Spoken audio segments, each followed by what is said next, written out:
I'll tell you what, if you keep enduring these assaults, I'll give you a glass of Chateau Picard. Chateau. A bit of the 67 for special occasions. Like rape. The rape vintage. Jesus fucking. Oh my God. I mean, I hate to dwell on it, but it's so... It's upsetting in multiple ways. Ridiculous. It's so stupid. Yeah. Like, what were they thinking? What were they thinking? Letting this guy direct, letting this guy near this movie. Oh my God. Yeah, we will. I'm sure we'll have more Nemesis to get into. Yeah. Oh man. Oh my God. We shouldn't have started with the deleted scenes. Yeah, that sent us on a rant. Yeah. But I needed you to see them to really appreciate just how frustrating that movie is. I am actually so glad. Once I realized that that's what you were putting on, I was like, this is good. I need to see these. Yeah. Yes. So God damn it was a it. good choice. Wild. Just reinforces my theory though. And it's not even theory. I think it's pretty easily fact now. Yeah. Writer was awesome. Director sucked. Yeah, director fucking sucked. They got the wrong guy. Well, I'm sure we will have many decisions and choices to talk about today. Yeah, welcome to Star Trek Stories, everyone. Even though we've already been talking about Star Trek for a while, we had feelings we had to work out. We had to work it out. I'm talking about mental wellness. We literally have been talking about Nemesis since last week. Like, we're just like everyone else. Like literally, we have just been sitting here for a week nonstop. Yeah, the other three went home, but we have just been like, no, we're not going to. I'm calling off work a week. We have to figure this out. I feel like we were raped. Yeah. Oh yeah, for sure. Star Trek fans were raped. Yeah. But through that, we birthed, I think, a much better film. Oh my God! When Aaron was on for Voyager, we were doing so many rewrites. Yeah. As much as we could also talk all day about how Voyager could have been better, we are not here to actually talk about Voyager. What are we here to talk about? Well, we just finished our look at the Waning Enterprise. Oh. This was a 6-episode look at the first 5 episodes of Star Trek Enterprise, followed by a viewing of Star Trek Nemesis. Oh boy! Thanks for that. Oh boy! I think I don't know if I introduced ourselves. I'm your creator and host, Jaron Hatchett. I'm joined here with my co-host, Mark Nielsen. What's up, everybody? Yeah. What? It's been a long road, Mark. Well, think about we had to get from there to there. Yeah. It's been a long time. Well, but the time is finally here. Finally near. Oh my God. This is actually a bit of a milestone for the podcast because we've been watching this curated 100 episode list that I've titled "Venturing Through the Universe." We're doing kind of like an overview of the entire franchise. And for the uninitiated of you out there, and we've talked about this a little bit on the show over the years. There's like 3 main eras of Star Trek: classic Trek, Golden Age Trek, modern Trek. And for the last 77 episodes, we've been covering this big middle era, the Golden Age. And now that brings us to what we just watched, the Waning Enterprise. The end of this Golden Age when... We're about to enter into a new moon. A new moon. The new moon Enterprise. Yeah, so what we've been looking at in this one is... This was... Essentially, we're looking at reinvigoration. We are trying... This is their attempts as kind of the franchise has now kind of been on a slow decline, both on the big screen and on the small screen. They're like, we have got to kind of zhuzh things up. We got to shake things up. We got to get this franchise back on track. And that's specifically kind of what we've been looking at in this kind of early 2000s period. And again, we specifically watched the first 5 episodes of Enterprise, their new kind of TV show that was supposed to bring in old fans and bring in new fans as well. And then we watched Star Trek Nemesis, which was their attempt to get the the feature film's kind of back on track, while also trying to wrap it up at the same time. Like, oh my God, what a what a hard thing to try to do. Remind me when Nemesis came out. 2002. So everything we looked at was in this kind of 2001, 2002 time frame. Spoiler alert if you have not been listening to the last 6 episodes. Suffice it to say, neither of these projects were as successful as they wanted it to be to shake things up. Spoiler alert. Back to, it's been 20 years. Yeah. And eventually the golden age would eventually come to an end in 2005. So things do keep going for a little bit after this. Yeah, but the movies are done. There's still a few more, like a couple more seasons of Enterprise after this. And unfortunately, this is when season 3, season 4, that's when Enterprise really starts to pick up. Starts to get good. Yeah. But at that, I think it's too late. The death blow. We're talking like the death blow had been dealt. Yep. We were watching the bleeding out. Yeah, the slow death. I'm curious to get into this. Is it really these things themselves that killed it, or is it like, were they just at a point, because a lot of people point to franchise fatigue, like a lot of people point to it had just been going on so long. It's like, on some level, it didn't matter what they did, it was still going to continue to be on a downtrack, like because when you're in it at the time, like it's really easy to be like, what are they doing, like what's happening to Star Trek? But now looking back, with some perspective, it's interesting. It's like, was there anything they could have done? Was it these shows that killed it, or is it just more complicated than that? I mean, it's definitely got to be more complicated than that. Franchise fatigue is a really good way to put it. I mean, let's think about the MCU. Yeah. When did the first Iron Man come out? That was 2008. 2008. That was forever ago. Yeah. Almost 20 years ago. Is that crazy? Yeah. 17 years ago? Yeah. Okay. So, and we are at when was Endgame? Endgame was it's like 2019, 2018, somewhere in there. Yeah. It was like Infinity War 18 and Endgame 19. It was like all right before the pandemic. Like I feel like it was 2019. Yeah. Yeah. Was when that somewhere around there. Yeah. So we're looking, but ultimately, like even now, we're looking at similar time frames, and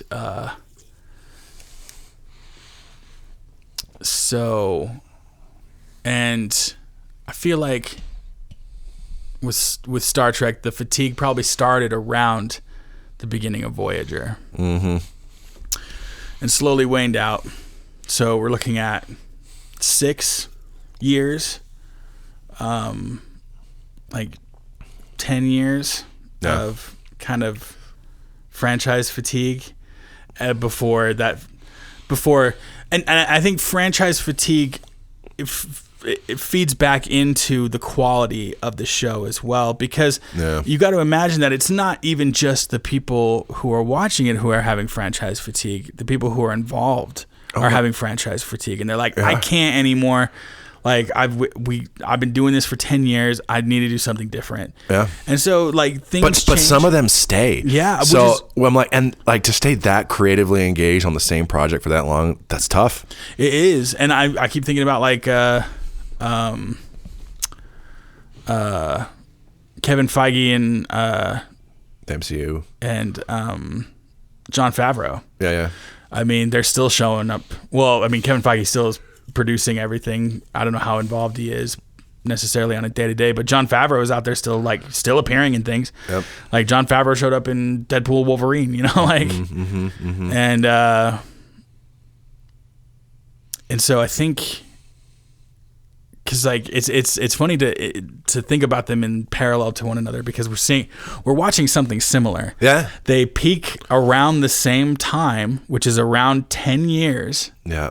And then spend the next 10 years kind of like 7 to 10 years it's like this fizzling out. 20-year like pop culture like lifespan Yeah. you get, and you peak around halfway. Yeah, and then you slowly And then, die. everything's slowly building up to this big, because everything felt like build up. And this is someone who hasn't seen all the MCU,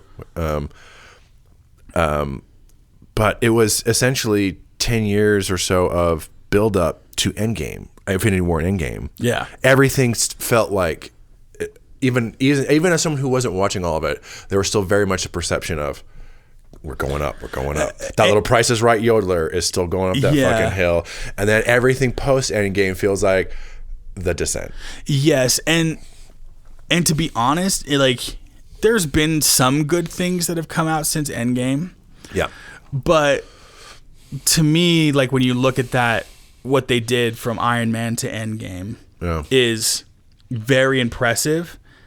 And that really just should have been, it's like, if you're going to do a 10-year long film franchise, if they had just done that, I think people would talk about it in the same vein as people talk about Seinfeld. Yeah. Of going 8 seasons and being like, it was perfect. We're done. Was everything amazing? No. Not necessarily, but everything, if you watch it if you take the whole thing as a whole from Iron Man to Endgame, if that was all it was, it's pretty good. Pretty impressive. Very impressive. Run. But then there's this doubling down that we're seeing, and we're seeing some good things, but again, hitting franchise fatigue. It's superhero content and superhero movies and stuff. It's just right. Think about how much harder that Fantastic Four trailer would hit if, say, at Endgame was the end, and then they did not do this shared universe, and there was a huge gap of time. But then they announced but at some point, we are gonna kind of start a new one. Yeah. Starting from scratch, and especially with the things we haven't done yet. And imagine as a kind of we're starting a new kind of Marvel universe, and then we're starting with the Fantastic Four, and then you see that trailer.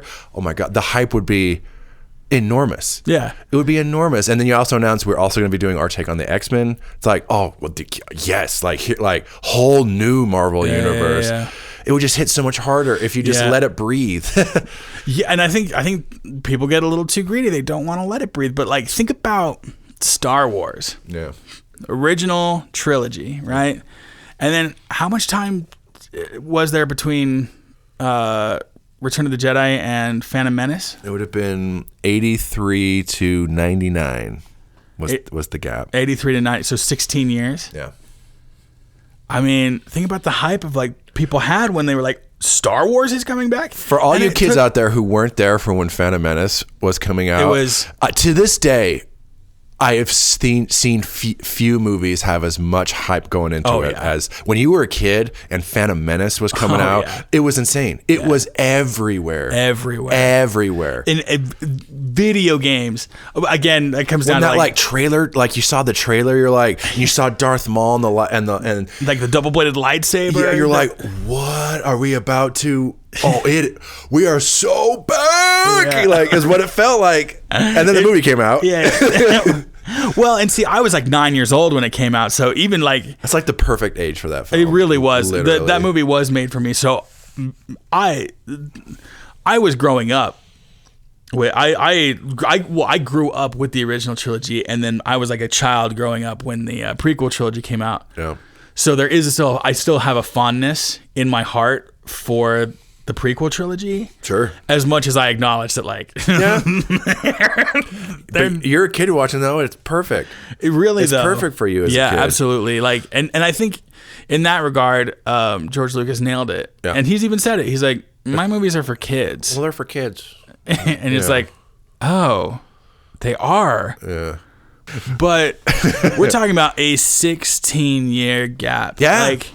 And you know what happened?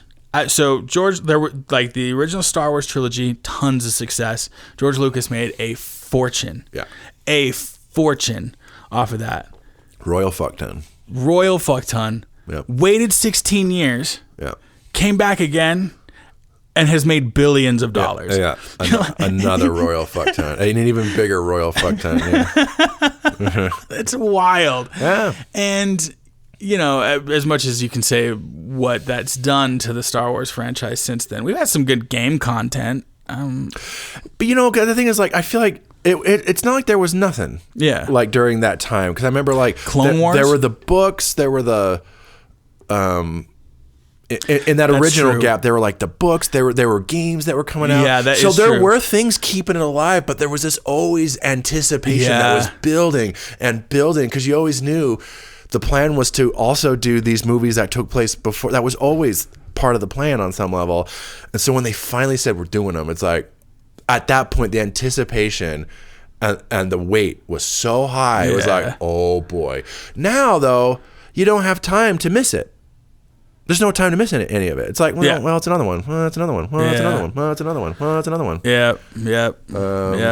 And as much as I love Star Trek, I do not think is immune at all. Nope. From that phenomenon of just the fatigue of being like, we need a fucking break. Wait 10 years, wait 15 years and bring it back. Yep.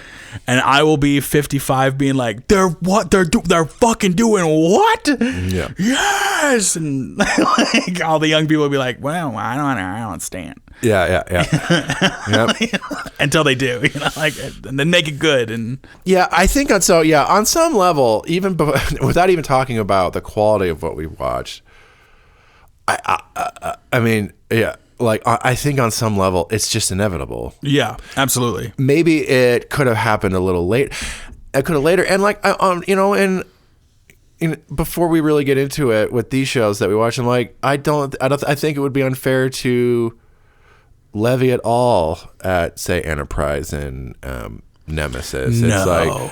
It's like, because Voyager is certainly on some level contributing to this. Mm-hmm. And you could even make a case for like, the last little bit of Next Generation it's not bad. It's not quite hitting the same heights they were hitting, but even Next Gen, there were little signs of there's people, and I don't share in this disappointment, but people have disappointments around the last season of Deep Space Nine. And I could completely understand why. Yeah. But yeah, it's not bad. No, but you can argue that even Deep Space Nine kind of loses a step or two, kind of by the end. But I think even just the fact that it's not even a quality thing, because Voyager wasn't quite what it needed to be, so the ratings were kind of steadily kind of going down throughout its whole run. But honestly, the ratings are steadily going down for Deep Space Nine too, and Deep Space Nine does not have the same quality. Like Deep Space Nine, it's like. Again, it's in terms of quality about as peak Star Trek as it gets, especially if you're looking from like seasons like 4 through 6 of Deep Space Nine. Arguably the best Star Trek that's ever been. Right. But even then, the ratings are kind of steadily kind of going down. So even the really good one, is still having issues. Is still struggling. Yeah. Yeah, but the combination, I think, so I do think franchise fatigue does have a lot to do with it. However, I imagine that franchise fatigue can be stalled if quality remains high. Yeah. Yeah, and that's hard to do. Yeah, maybe if Voyager and Enterprise were all at the exact same quality level of Deep Space Nine, maybe it would go a little longer. But my God, how difficult would that be? yeah, and so, but again, like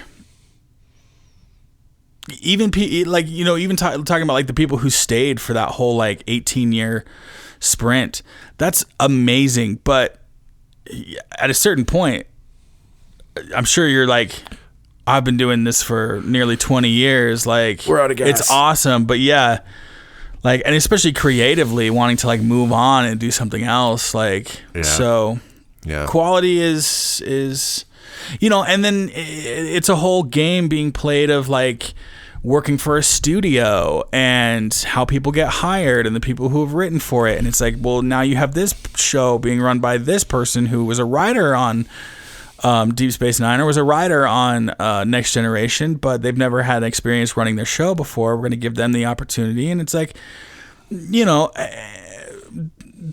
people will make different choices, or they'll be like, hey, this is kind of how I think Star Trek needs to or should look. And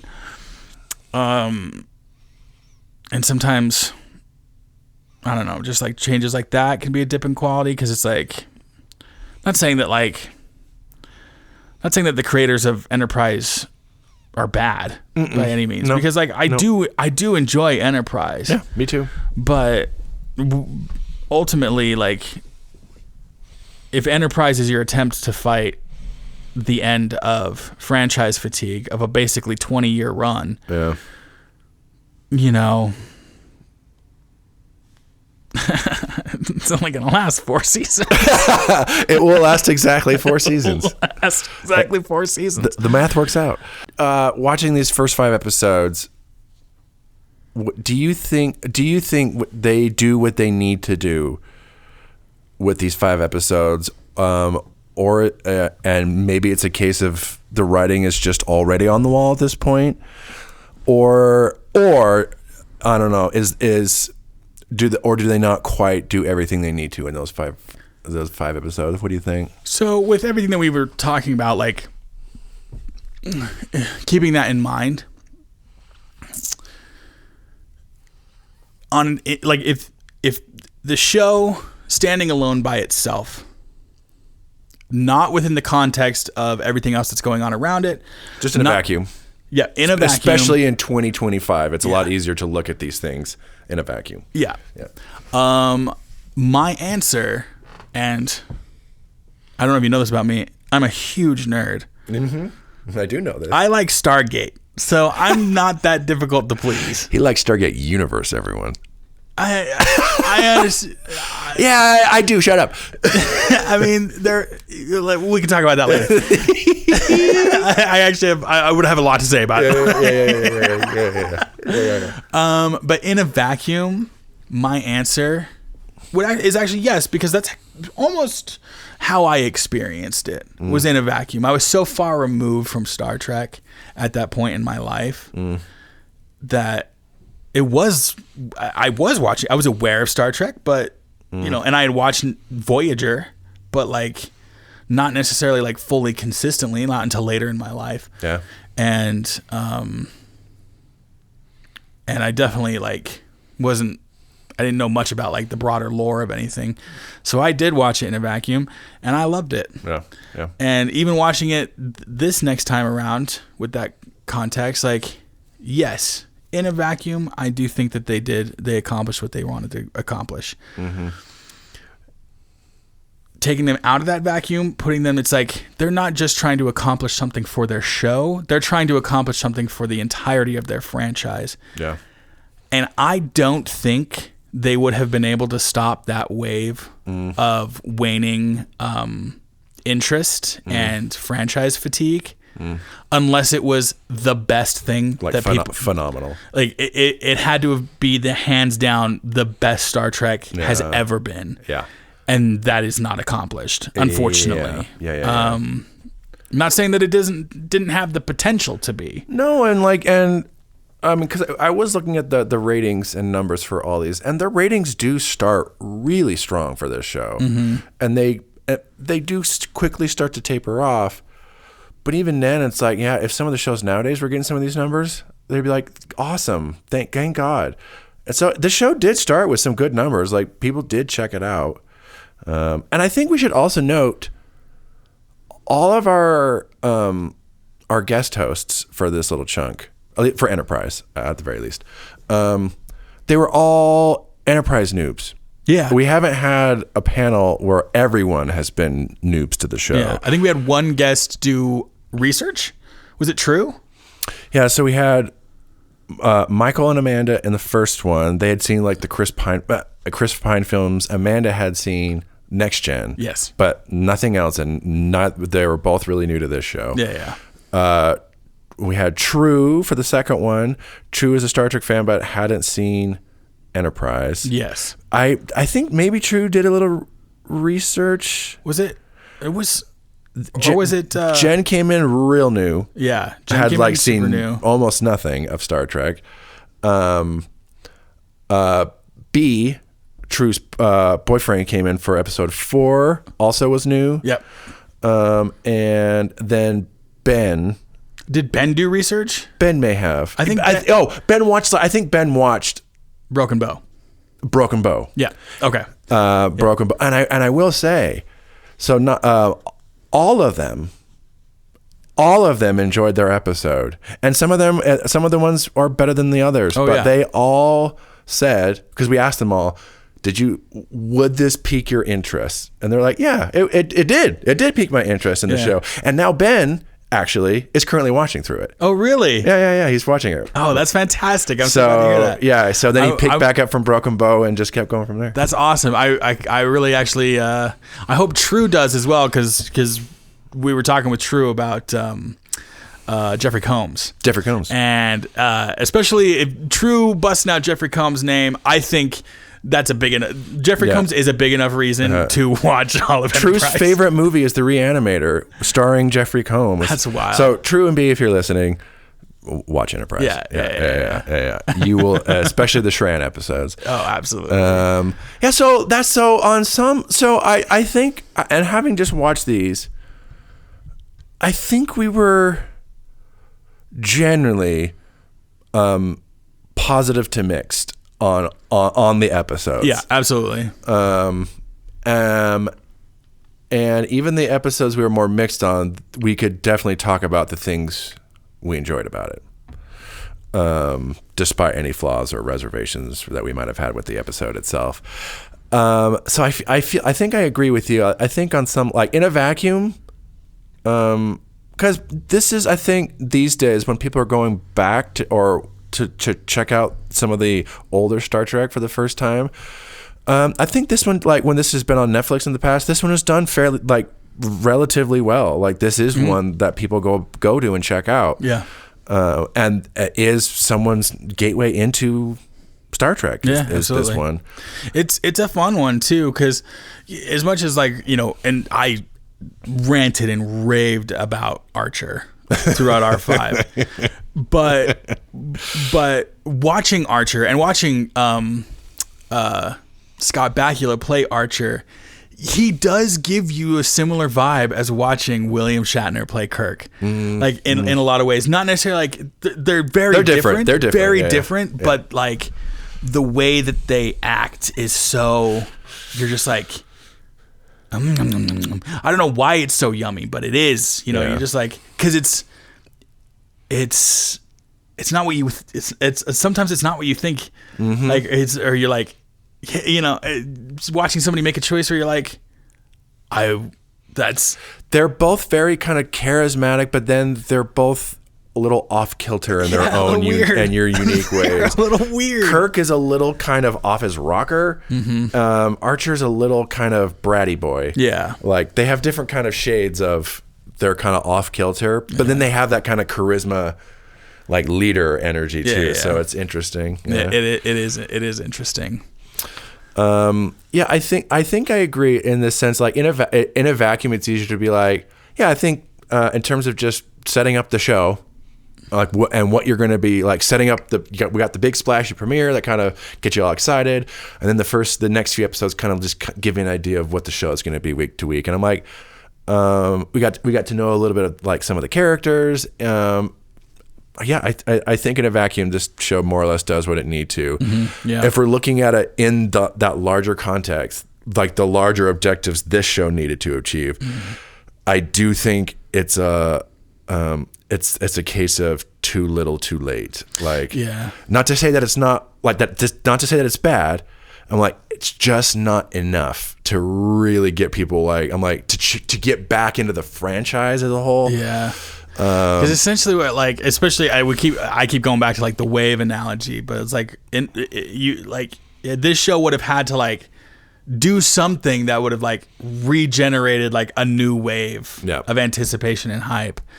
So, but that's so hard to do when you're doing a prequel show. Yeah, because it's like that decision, as cool as it is, and I actually like, I think like that show does deserve to be made. Yeah, putting a prequel in that position where you're like, you're the one who needs to reinvigorate the franchise, and it's like, but how can they? They're just talking about where the show came from. Right. The show's So, kind of locked in on some level as to what it has to be. Yeah, extremely hard ask for this type of show. But I also get the instinct to do a prequel. Oh yeah, absolutely. Because especially coming off of Voyager for me,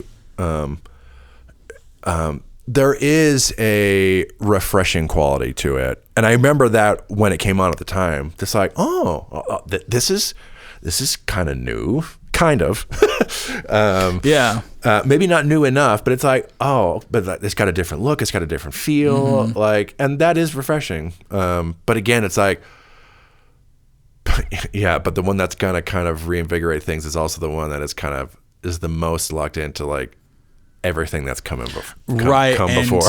And ultimately, how high could the stakes possibly be? We know that there's a future. We know there's going to be a federation. Yeah, we know where it's all leading to eventually. Yeah. So I think if you were going to try to reinvigorate the franchise at the end of the death knell of your franchise, a prequel is probably not the right choice to do it. If you're like if you're really starting from scratch and there's been a bit of a break, maybe that makes a little more sense to start with. For sure. But not to essentially that, because the noted like this, most of this era is a sequel era. Most of this era, the vast majority of it is a sequel era, and then it ends on a prequel note, which is kind of interesting. Like we go all the way back. Anytime we've done one of these talkback episodes and we get a new series lead, we have to stack them up all against each other. Yeah. We've had Kirk, we've had Picard, we've had Sisko, we've had Janeway, and now we have Archer. How does Archer stack up? Last. Love you, Scott Bakula. Easy last. Love you, Scott Bakula. You are in last place. Love you, but last place. I mean, because so here's how it goes in my mind. Kirk and Picard it's hard to say. I think Kirk's ahead. Yeah. Picard is slightly behind, but they can easily swap positions depending on the episode that you're watching. Sisko is, I would say a strong third. And then Janeway afterwards, but I feel like Janeway and Sisko are kind of in the same situation. Yeah. They're kind of like fighting for third at some points. Yeah. But they are still pretty up there next to the other two. Yeah. And then you have Archer, who I love you, buddy, but comfortably last. I mean, he's not going to be moving from that spot for a while. He is nestled up, cozy in bed. He's not getting out of that bed. He's having a grand old nap down there. He's good where he's at. Oh, he's good where he's at. And I don't think any amount of, sometimes like, they can kind of, those first four, sometimes depending on what I have most recently watched, there might be a little, they can kind of fluctuate for me a little bit. Archer's always down there for me. I mean, he doesn't really move from there. Archer, everyone. Give him a round of applause. Comfortably last. The also ran. We love you, dude. Very likable. Scott Bakula is incredible. The sheer likability of Scott Bakula kind of just bulldozes through that character and makes you like him anyway. Yeah, well, because like, and thinking back on like the first time I watched through the show, those things like bothered me less because of the sheer power of Scott Bakula. It isn't until I'm able to like watch it a second time and kind of put those, I guess, set that kind of aside and actually see the character for how it's being written. So it's like the second time through, it's really bothering me. Yeah, I feel like it's one like it's something that doesn't help the show age well. No. Not to say that the show doesn't age well, but he always come like, Archer, I love you, bro, but get a grip. Get a grip. God, once the Cindy show up, oh boy, buckle up, everyone. Any final thoughts on Enterprise before we switch gears? into Nemesis. It sounds like we're pretty agreed that in a vacuum, Enterprise, while not phenomenal, is still pretty good. Yeah. At least in these first 5 episodes, it just maybe isn't quite meeting the larger moment of its time. No, not in terms of the broader franchise. That being said, I do think it is worth watching. I think there's enough good throughout all 4 seasons. Yeah. As much as we've ranted and raved and nitpicked,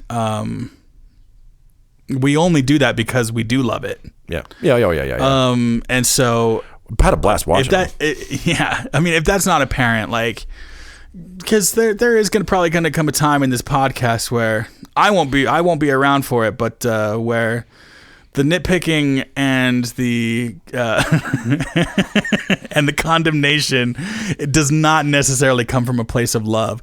Even though this is the Waning Enterprise, it all comes from love, because it's like there are things to really enjoy about this show. It's part of the golden age. It is. It is part. It's at the end of it, and it helped end it, but it is part of it. Yeah. So my final thoughts would be, like, don't take our criticisms as a condemnation of the show in its entirety, because it is not. Because as much as I can nitpick about any individual thing, any individual character quirk or episode thing that I thought was weird, you can do that throughout the entire era of any Star Trek. Yep. Oh, yeah. The takeaway should be, I still love this show. Yeah. And those 5 episodes, watching it through week after week, just reminded me why I loved it in the first place. They were fun. And again, to restate, all of our newbie guests all enjoyed it. Yeah. They all liked it. Each one. So that's got to count for something. I think so. That's got to count for something. Yeah.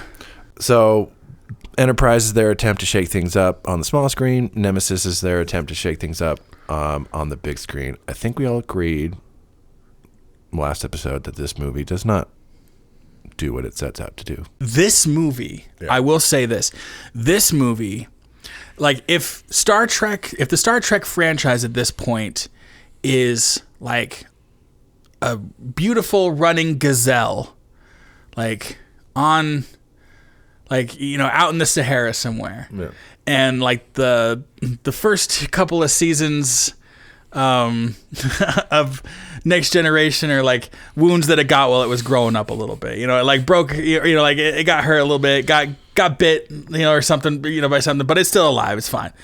And then, you get into the last season of Deep Space Nine, and that's like a little, like, it got attacked again, but it got away, And then Voyager just gets a couple more wounds, but it's also getting older, and it's like getting away, and then you get into Enterprise, and like something got it really good a little bit. You're like, okay, no, I mean, it's okay, you're still alive.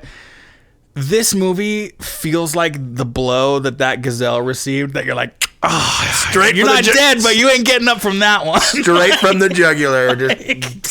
Like you're not dead yet, but your time is done. You're done. You're done. And then the last 2 seasons of Enterprise are like the dying while you're starting to be eaten on. It's such a dark metaphor, but that's just kind of what it feels like. Yeah. It's like, there was a accumulation of things. It had a good life. It received some deep wounds. It wasn't the gazelle that it was at the beginning. Yeah. But this movie knocked it on its ass hard. And you're just like, oh boy. There it is. Combination of age and everything else, and it's just not getting back up. There are points in the score to Nemesis, Jerry Goldsmith's score. There are a couple times in the movie you hear this bell, and it's usually like followed by, but you get this kind of that kind of often starts that. It almost sounds like, I remember thinking this watching the movie, it almost feels like they are literally ringing the death knell, tolling the death bell of Star Trek. Like they're, it's the literal death knell is what's happening here. That's what it feels like, and that's part of why the movie is kind of a depressing slog to watch at times. Like, especially the middle chunk of that film kind of feels like a depressing slog. Yeah. Picks back up, but yeah, like Enterprise didn't help things. This killed it. Nemesis killed it. Yeah. Yeah. And it feels miraculous that there was even a few seasons after this, because this feels like oh boy, this franchise is done. Yeah, and again, it's like I feel like it was probably going to die anyways. Yeah. Like that could have been a more drawn out, longer natural death, but this does feel like a death blow. Yep. Nemesis really does not meet the moment. No. Enterprise feels like it. Enterprise is fine. We found a lot of good things to like, despite any problems it has. This is like no. This killed it. Yeah. This is what killed it. This is Thelma and Louise going over the cliff. It's Picard and Data and Worf going over the cliff in a dune buggy, but not making the shuttle. Now that we're talking about it, there are tons of metaphors sprinkled throughout this entire movie that are. Were they trying to tell us something? Yeah, it was all foreshadowing for reality. Yeah. Like actual reality, yeah. And then it turns into a literal train wreck, but it's just spaceship wreck. Yeah, spaceship wreck. Yeah, they crashed the franchise. Yeah, they crashed it. That movie's a metaphor for itself. And then they killed Data. Oh, we're dead. We're dead. They got out the wine and they had a toast. What the fuck? They knew it. Oh, we're done, folks. Bye. Bye. I do think. I do think the big problem was the director for the film in terms of like its quality. I feel like on some level though, like especially with at least what they tried to go for. Like I just feel like this is a flawed from inception. You're trying to reinvigorate the franchise, but you're doing the Next Generation, which is now a little old. Like that was 87 and it's 2002 now. So you're trying to reinvigorate this something with something that's old. And it's like they try to turn it into like an action movie or like something like really serious, but because the director doesn't care, it really exacerbates this. But I'm like, if you're going to do a Next Generation movie, you just have to accept that you're doing a Next Generation movie, and you just need to let it be a Star Trek The Next Generation movie. If you want to do a movie that's going to reinvigorate the fans, it's not going to be Star Trek The Next Generation. That's it. Like it just feels flawed from inception. Like these guys can't be the guys to spruce it back up. Same problem the Enterprise was having. Yeah. Just conceptually, it's like you're asking this to do something that, should be something else. Yeah, it can't do it. No. Like it can't. It just won't be what you need it to be. So even so, they could have had the right people doing this, and I still think just because it's trying to do double duty of, again, saying farewell to the Next Generation and trying to zhuzh up the franchise, I'm like, no. You got to pick one. It's either the last Next Gen or it's the reinvigoration movie. I'm like, they're trying to get freshen things up, but with old people, whether it be just some of the people who've been working on it for 18 years or these characters that we've been seeing for 18 years. Yeah. That's really reductive and that's really broad. That's, if I'm kind of squinting and looking at this as the big picture, that's what it kind of feels like. Yeah. No offense to old people. No. Just a funny brain image for y'all. If we're throwing in Nemesis into the episode list that we ranked, the 5 Enterprise episodes, if we're throwing Nemesis in there, is that in last place? I mean, if Archer is comfortably in last place, Nemesis is like is like comatose. has not moved Dead. in years. It's got a tube down its throat to make sure that it doesn't die, and that its brain functions keep doing like doop, doop, doop. It's going nowhere, bro. It will always. It's like it's somewhere in a tablet. Like Moses chiseled down. Like Nemesis will always be last. And forsooth the Lord doth say unto me, that Star Trek Nemesis is the worst piece of shit I've ever seen in my entire fucking life.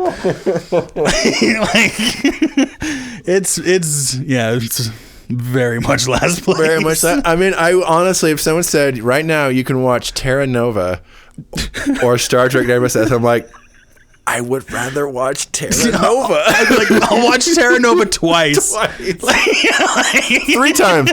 I'll watch it 4 times to equal the length of Nemesis.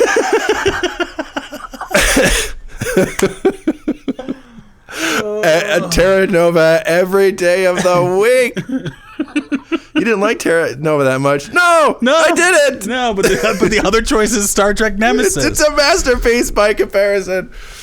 Oh my God, that's fucking funny. Got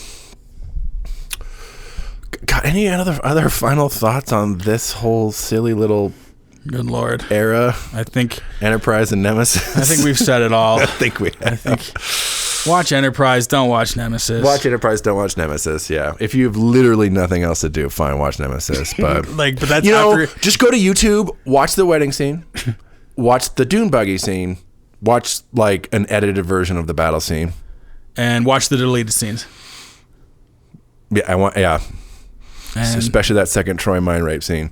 Oh well, no, skip that one. Skip that one. The scene between Picard and Data. Absolutely watch that scene. And Picard and Worf. Yeah. And I liked the ending of Riker teasing the new number 1. I thought that was super charming. Yeah. Absolutely loved it. Yeah. Bastards. Yeah.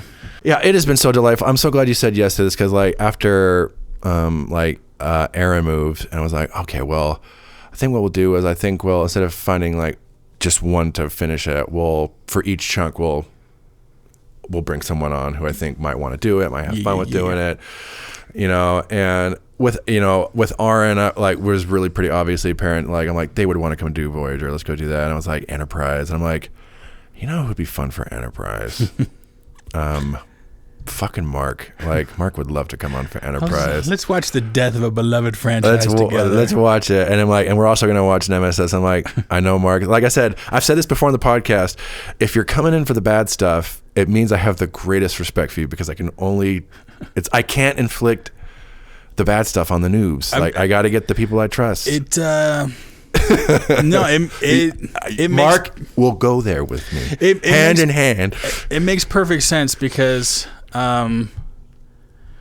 who else amongst like your friends is the one who, if you're gonna show them like the dying form of a beloved creature, like who else are you gonna get who's gonna be sad and angry about it but also laugh at it while it's dying? Like, I mean, like, well, nothing I can do, so it felt funny. But for real, I mean, that noise it made when when Nemesis kicked it right in the neck. It's so true. I mean, that's why I brought you on for the nut kicking. You know who loves a good nut kicking? Mark. Yeah. Hopefully we get to, this is coming to the end of our time together, unfortunately, listeners at home.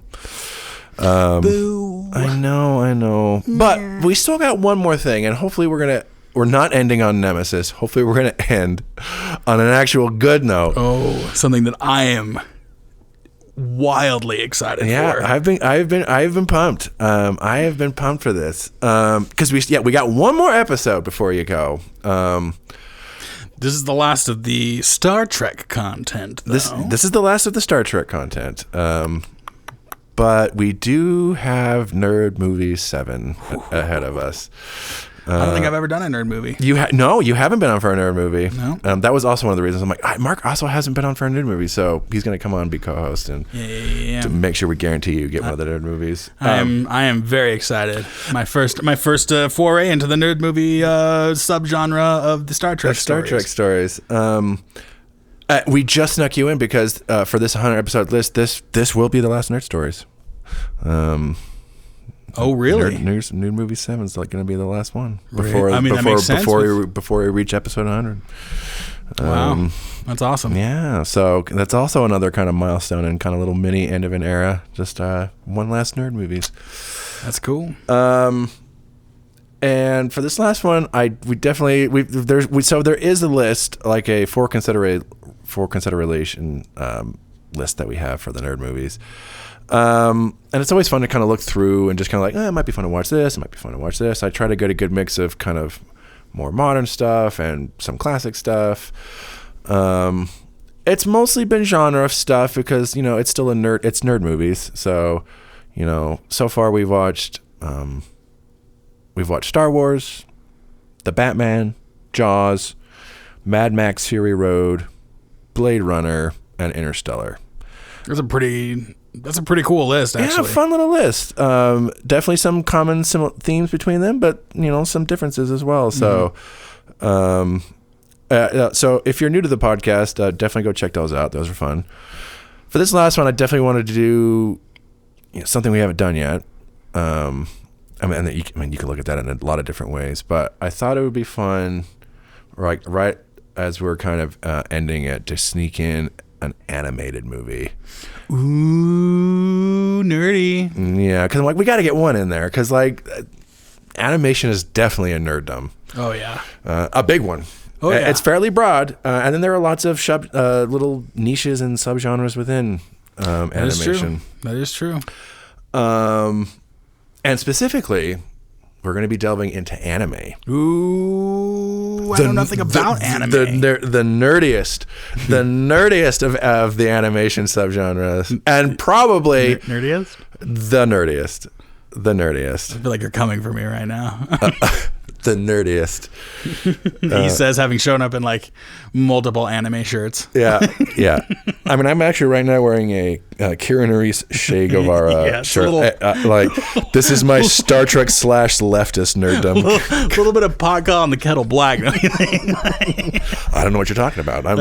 I love Star Trek, but you like anime, bro. I consume high art. You watch anime. Anime is high art. I was literally watching Pokemon the Indigo League as I was setting up, so I have no room to talk. I know. I have no room to talk. So fun. This is going to be fun because neither one of us have actually seen this film. And this is going to be the first time for any of these nerd movies or just anything where co-host and host have not seen it. Yeah. So we are both going in fairly blind on this one. Fairly blind. Almost completely. Yeah. With a few images and sequences. Yeah, I know a little bit more because I got the disc and everything. So I'm like, okay, I have slightly more of an idea of what to expect now, but still pretty blind. For Nerd Movie 7, we are going to be watching Akira. Ooh. Akira. 1980 something. Late. Like I said, I've tried not to do a lot of research because a lot of things I'll do a lot of research and stuff. I'm like, but I don't want to be spoiled. I want to go in and enjoy the film. Yeah. This is definitely not going to be this is going to be a little less academic for me. I'm like, this is going to be just a new thing. Yeah. Because the only thing that I haven't seen before on the podcast was when we watched The Batman. I had not seen that yet. The Robert Pattinson Batman film. Yeah. So I went in and I'm like, I haven't seen it. But I am a pre-existing Batman fan, so I still have some idea of what to expect. But I'm like, this is fairly blind territory. I just know that my only conception of this film up until now is I know it's an anime classic from the 80s, and that's it. Yeah, I could even tell you what the genre would have been. Yeah, and the funny thing about anime is one anime could possibly prepare you for another anime. Yeah. But those two animes could very easily not prepare you for another type that you want. Night and day. Night and day. You go in, you may like they will surprise you. No, I do know that this will not be Miyazaki. This will not be a Miyazaki. No. Film. This is going to be something a little different. I know this is darker, I assume. I think it's darker, more adult. I think it's got an R rating. None of Miyazaki's has an R rating. Yeah. So I other than that, I don't know. I don't know what this movie is. So I'm really looking forward to it. Mark and I, we're going in fairly blind. We're going to be having a few returning guests on with us to come watch that with us. First off, your lovely girlfriend and partner, Adriana Lemke, is going to be coming on. Yeah. Making return to the podcast. My gosh. You two have never been on the show together at this point. Yeah, you've been on separately, so this is going to be fun to have you both on. And I also know Adriana is an anime fan in her own right, not as big as you. Yeah. Yeah, it'll be fun to have you both on, and I'm gonna be very curious as to what she thinks of this because she hasn't seen this. No. So the three of us are all going in pretty blind. Yeah. Yeah, I'm gonna be very curious to hear all our perspectives on it. Another returning guest, my good friend Leah Medley will be coming on the podcast as well. Leah came on for Voyager, and now she's going to be joining us for a Nerd Movie. Leah has seen parts of this film, has seen snippets from this film, so has some passing knowledge of what this movie is, but has not finished it or seen the whole thing. So she'll be coming in fairly fresh as well, but we'll have some idea of what to expect. And then finally, our friend Will Thompson is going to be back on the show. Will is a member of my siblings' D&D group. They get together every Saturday, so sometimes I see them here playing D&D. Oh, I want to play D&D. I still haven't played with them. I need to. They're like, Jared, you got to play with us. I'm like, I know. I just haven't. I love playing D&D. It's like... Yeah, they play it every Saturday. So Will is also a big Star Trek fan. Will was also on for Voyager. Will has seen this film. And so we will have one person to kind of hold our hand through this experience. But otherwise, and I feel like this is awesome for... especially for like all the stuff we did for Enterprise, like just lots of fresh perspectives. It fits our fresh perspectives thing for this whole thing. But this time, the tables have when the turntables have turned around, the tableaus, and we are on the other foot. Very astute. Well, couldn't have said it better myself, Mark. Yeah, I'm really excited for this. Akira, amazing. Yeah, I'm excited. I think this is going to be a much better note than Troy Rape to go out on. Oh, God, I fucking hope so. Oh, I brought it back. I'm sorry. Unless there's some sort of dystopian like baby head machine. No, could you imagine? So Marina Sirtis is one of the voice actors, and her character gets raped. Oh my God. No. And do you know who edited the English dub of this? Stuart Baird. No. No. God damn it, we can't get away from it. Can't get away. You ruined it, Star Trek. You ruined it. You ruined everything. You ruined it. Yeah. Once again, an object lesson in not raping. Nothing good can come of it. The more you know. We will be taking a break next week, but after that, Nerd Movies VII, Akira, Adriana, Leah, Will, and your last episode as co-host, Mark. Sounds like we're going to go out on a bang. It better be. It better be. Or at least on some sort of power bike. Some sort of yeah, we're gonna go out on a motorcycle. I mean, that's all right. Hell yeah, I'm okay. Worst ways. You know, we also had a dune buggy, so again, appropriate. Yeah. And Ellen even name dropped Akira in that in that recording with the Doom Buggies. Oh, that's right. Look, they're doing the Akira turn. I'm like, well, Kismet. Kismet. Star Trek Nemesis and Totally Akira. forgot. What a double feature. All right, y'all. We will see you next time. Bye-bye. Bye.